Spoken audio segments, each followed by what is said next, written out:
I hope you are doing well. Today we'll talk about how to fix or how to solve the problem of quality on Netflix weekly settings.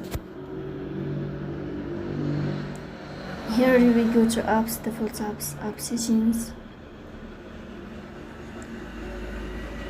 In this list you will search about Netflix. Then we click on first stop and we click OK. Here you will go to storage. Then we click on clear cache. In this page you will turn off your Wi-Fi and you will turn on your Wi-Fi again to fix that problem. So please don't forget to support us by like and subscribe. See you next time in another video, and thank you for your watching and your attention.